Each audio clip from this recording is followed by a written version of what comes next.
Good morning, everybody. Welcome to the Christabelle Spiritualist Church here in beautiful Cherry Valley, Illinois. I know I say that every time, but it really is a beautiful little town, and we have beautiful grounds here that we just love to take care of and love to have around. So if you feel moved after this sermon, I ask that you please add to our virtual offering plate, which will be linked below this sermon. Thank you in advance. And for those of you who have already donated to our virtual offering plate, I do say thank you very much. Now, without further ado, today I am actually going to begin my sermon with an invocation followed by a reading of the 9 principles of spiritualism. And here we go. Great Spirit, as spiritualists, we gather here this day to renew our declaration to the principles upon which the religion of spiritualism was founded. We pray that the spirit of tranquility descend upon this congregation and that it will flow to our absent members and to all in need of prayer. We warmly welcome and give thanks for the presence of our spirit family, friends, guides, and teachers. We give thanks for their closeness and desire to demonstrate the continuity of life and love. Amen. On to the Declaration of Principles. We believe in infinite intelligence. We believe that the phenomena of nature, both physical and spiritual, are the expression of infinite intelligence. We affirm that a correct understanding of such expression and living in accordance therewith constitute true religion. We affirm that the existence and personal identity of the individual continue after the change called death. We affirm that communication with the so-called dead is a fact, scientifically proven by the phenomena of spiritualism. We believe that the highest morality is contained in the Golden Rule. Do unto others as you would have them do unto you. Personally, that's one of my favorites. We affirm the moral responsibility of individuals and that we make our own happiness or unhappiness as we obey or disobey nature's physical and spiritual laws. We affirm that the doorway to reformation is never closed against any soul here or hereafter. And finally, we affirm that the precepts of prophecy and healing are divine attributes proven through mediumship. Now that final one actually kind of really ties into what I'm going to be speaking about here today. I'm going to be speaking about one of my heroes, a little bit about two of my heroes actually, but mainly about one of my heroes. So just out of curiosity, how many of you out there are familiar with the name Leonora Piper, or Lenore? I've read it mostly as Lenora, so that's how I'm going to be pronouncing it today. Would you recognize her name if I called her Spiritualism's One White Crow? I know it sounds like an odd way of phrasing it, but that's really what she's become known as, thanks to Dr. William James, who was actually a very noted paranormal researcher who gave her that title after having met her and worked with her for several years. He was actually a fascinating individual in his own right, to be honest. He not only was he a noted psychologist and published author, but he also was one of the founding members of the American Society for Psychical Research, or otherwise known as the ASPR. And I'll get more on him and more on that part of Lenora's life in a little bit. But first, let's talk a little bit about Lenora's childhood. She was born Leonora Evelina Simons in Joshua, New Hampshire, in June of 1859.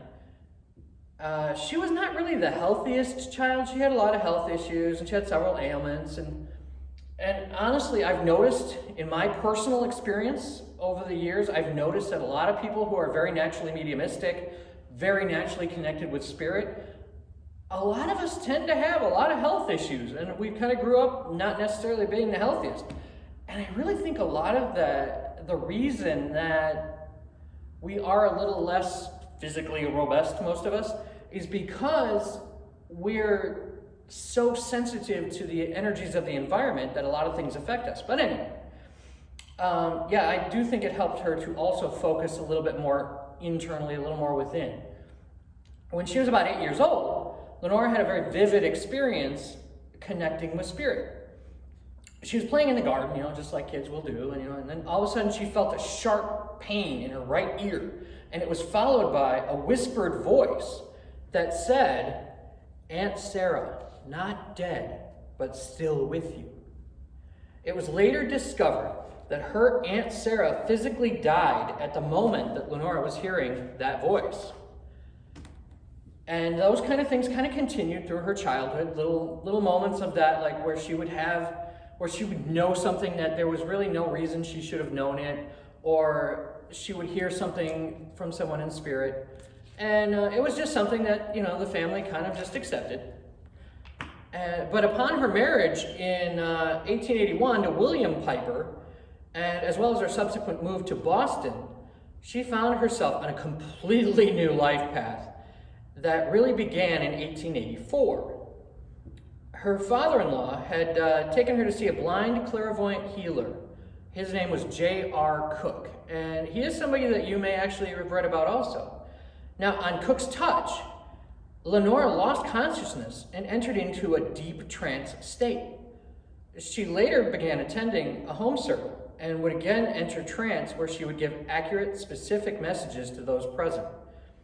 A lot of what she was doing in those early years was actually automatic writing, where she would go into a trance and she would write out some message from a loved one in spirit for someone who was present. And through this development circle, she started giving private sessions because she was getting a name for herself.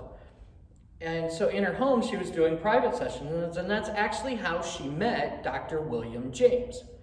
His mother-in-law and his wife sat with Leonora, and they were so impressed with her and with how she approached what she was doing that they insisted that William, who up until this point, despite being an open-minded skeptic, he wanted to objectively understand whether or not this spiritual phenomenon was actually something real.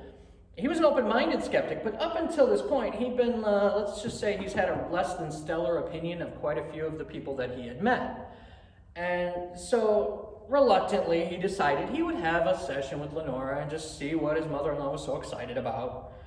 And after meeting with her, he was extremely impressed with Leonora's quiet, calm demeanor. She wasn't being very boisterous. She wasn't really bragging about how great she was. She wasn't talking about all these things that she was going to promise. And she just walked in, and during the course of the session, she warned the first thing she did was warn the sitters that what was about to transpire was not anything that she felt was incredible, such as especially any form of physical mediumship. She would enter a trance state, and then either she would communicate with their loved ones or not. And really, that's part of what I really like about her was she was very upfront, very honest.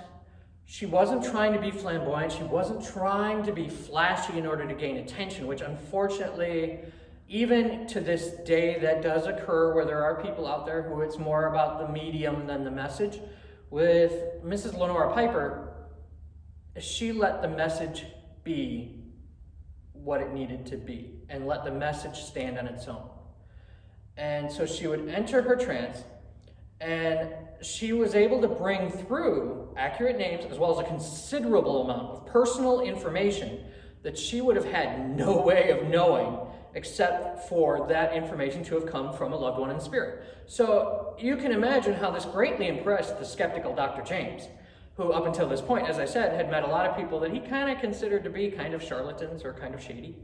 And when he started talking with her, he realized he had someone who was legitimately able to connect. So he immediately set about studying her. I mean, how could you not?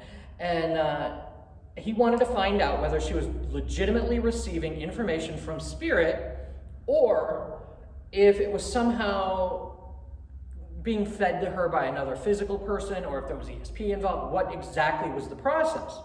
So he actually went as far as to schedule 25 separate sessions for Leonora with 25 different friends and ASPR members, the American Society for Psychical Research, and all of those colleagues of his. He wanted to find out just the extent and validity of Leonora's abilities.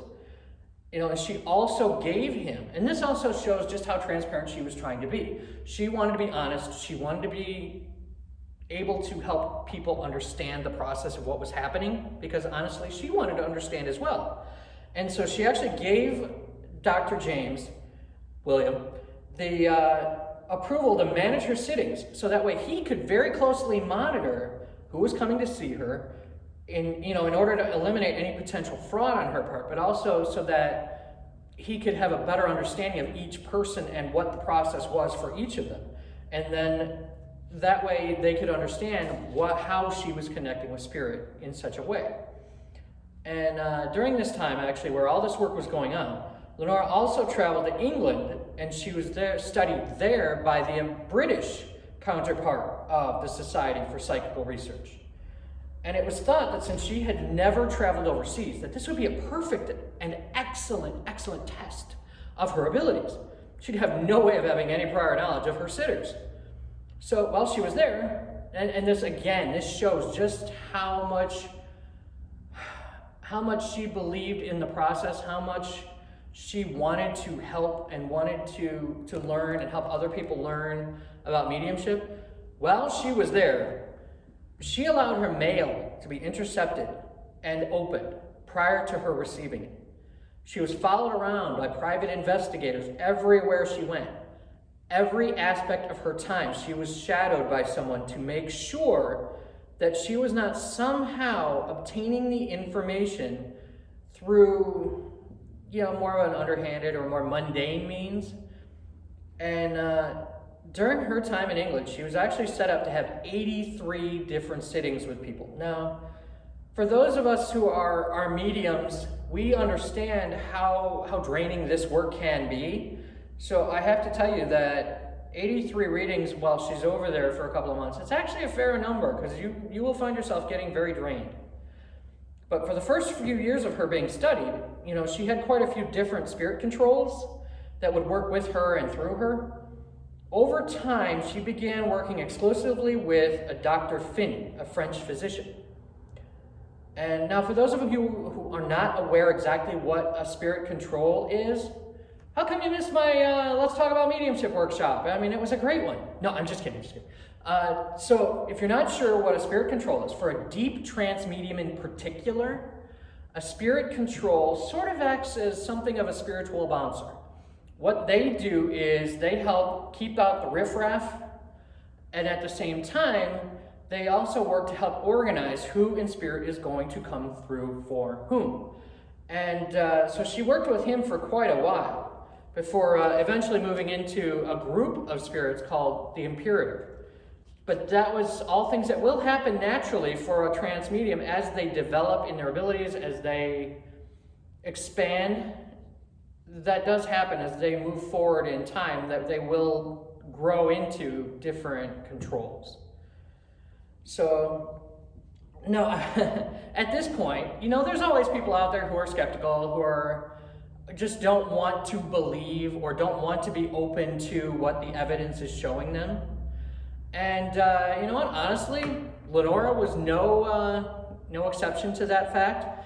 She did have some detractors. She did have her career was not completely free from controversy, but honestly, if this is what you consider controversy for her, then you really don't have any problems with critics, because in 1901, the New York Herald ran a story on her claiming that Leonora had confessed to being a fraud. She did not.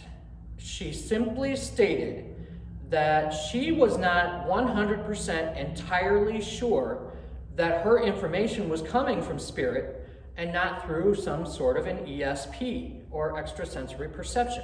Now, I'm not really a fan of ESP. I prefer the term HSP, or higher sensory perception, because I see this as how we experience the universe as a soul or a spirit. But anyway, she only said that she was not 100% sure where that information was coming from because she's in a deep trance state. So when she is sitting and when she is communicating, she's not aware of what is being said. She does not know where the information is coming from. But yet they tried to make a big deal out of it, and they tried to say that she claimed she was a fraud. She did not. At no point in her life did she ever claim that. This also kind of brings up what I kind of consider a little bit of a darker time for a lot of mediums, in that the early 1900s, not only was it a time that was very, very popular for spiritualism, especially after, the Civil War, and then later we had World War I. During this time period, spiritualism and mediums in general were very popular, were very sought after, and it was a very interesting thing to a lot of people because they'd lost so many loved ones. And during this time, there was also a lot of people who started to study mediums, much like the ASPR. However, not everybody who was studying the mediums were very respectful, or they weren't really all that concerned about the health and safety of the medium. And so they would go, and what I kind of see as being tantamount to torture, they would do things to ensure that the medium was actually under a trance. Not only would they do humiliating things like strip them naked, which is one of the things that the Fox sisters endured, but they would do things like, while that medium was in trance, they would take a candle flame, or they would take a match, or they would take some sort of a heat source and burn that medium while under trance. Or they would be pinching them, or they would be, they'd be slapping them, they'd be doing all sorts of physical things to try and, quote, wake up that medium. And unfortunately for Leonora, she was no exception to this issue. At one point, her daughter, Alta, actually commented that the treatment Leonora had received during one such, and I quote, test, resulted in a badly blistered and swollen tongue, which caused Piper considerable pain and inconvenience for several days. Now, could you imagine that? In the name of science, she's allowing herself to be injured to the point where she's very uncomfortable and she's literally physically injured, all so that people can recognize that what she's doing is truth. What she is doing is accurate. What she is doing is real and not just some parlor trick. So it just amazes me what some of these people went through. And honestly, I am very grateful for those people because they stood up for what they knew was right. They stood up and said, you know what? We know that it's normal, it's natural, it's an ability that we have to connect with your loved ones in spirit. And if this is something that is going to help you also to understand that fact, we'll put up with this treatment. And I really appreciate that from her because she's one of the people who really paved the way and was very committed to that cause of learning and understanding something that people really still don't necessarily have the deepest understanding of. But I really appreciated that she put through all that effort. Now, it was actually during this time, because of all of that treatment, all of that, and I hesitate to use the word, but all of that torture that she underwent, she received such terrible treatment at the hands of some of these people who mishandled her sittings that her abilities actually temporarily suspended themselves.